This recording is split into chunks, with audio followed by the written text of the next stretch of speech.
Hi, this is Dr. Ware from HEROH Chiropractic with another episode of Talk Tuesday. And on today's episode, I want to share with you 3 foods that you should probably stay away from if you're diabetic.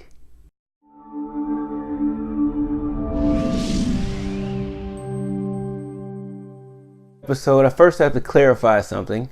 Last week I did an episode about protein, eating protein first with fighting sugar cravings. And so the feedback that I received was a lot of people would, I had a few people hit back and say, hey doc, I did the protein first thing in the morning. I had a sausage and egg biscuit. And I had to do that slow motion like, oh.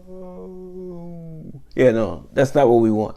So the protein that I'm speaking of is just straight protein. If you mix a carb with the protein, you kind of ruin the process. So we're looking for straight protein, so like eggs and turkey bacon, or eggs and chicken, or protein smoothie, or something along those lines that we're looking for, that we want to do the heavy protein in the morning in place of the carb that we would have. So clarify that first. Second, if you're diabetic, type 1, type 2, there's probably certain foods that you want to stay away from. And looking at those, processed foods are one of them. Anything that comes in a box, right? Also, that's the box you find in the grocery store and the box you find on the corner. So in other words, the fast food places that we go to, that's one of them. So looking at that, what you find in the box products is a lot of sugar. It's like tons of sugar in those, and they have to make it taste good for some reason. And then there's also a ton of preservatives in there, and that's going to mess you up a little bit as well, probably a lot. And then there's looking at the stuff you get from like the fast food places. Most of those, anything that where you can buy your food from a window, that's probably a problem, right? You go to a box, you buy your food from a box, and you eat it in a box, your vehicle. So we don't want any of that. Most of the time that the sauces and everything are laced with high fructose corn syrup. That is a whole nother episode we'll talk about. The bread that you're eating is usually filled with sugar, and also bread is going to turn into sugar sooner or later in your body and mess with your blood sugar that way. And then in addition to that, you may have the meat may actually have sugar in it. So that's something else you want to keep in mind. So we're going to stay away from the boxes. The second thing we want to do is we want to stay away from the high fructose corn syrup, like I said, because when you eat, I know when you were younger, your parents probably told you, well, don't eat, this dessert before you eat your dinner because you're going to ruin your appetite.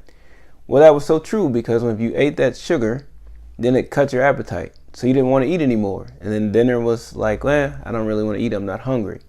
Well, the thing with high fructose corn syrup is that it doesn't shut your body down the same way sugar does. Like sugar shuts off that hunger mechanism, whereas high fructose corn syrup doesn't do that.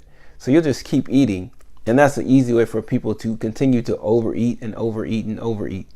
And I have to go here, but don't order a ton of food and then order like a diet soda. Diet foods, that's a whole nother show in itself. But when you're looking at those artificial sweeteners, you're dealing with food that it tastes sweet to your tongue, but the rest of your body is missing all the stuff that comes with sugar. So then again, and then most of those artificial sweeteners have stuff that's causing neurological issues and everything else. So you want to stay away from that. The third thing that I wanted to name was eating bread. Most of our bread is made with sugar. Bread's going to turn into sugar. We eat way too much bread. If you're eating bread every day of the week with every meal, that's way too much. Scale it back. Try to go one day a week with bread. Or if not, if you can go to no days, great. But if you go every day right now, scale it back to maybe 4 days, and then scale it back to 3 days. Get yourself down to at least 1 day, if not 0 days, of consuming bread. So that's this week's Talk Tuesday.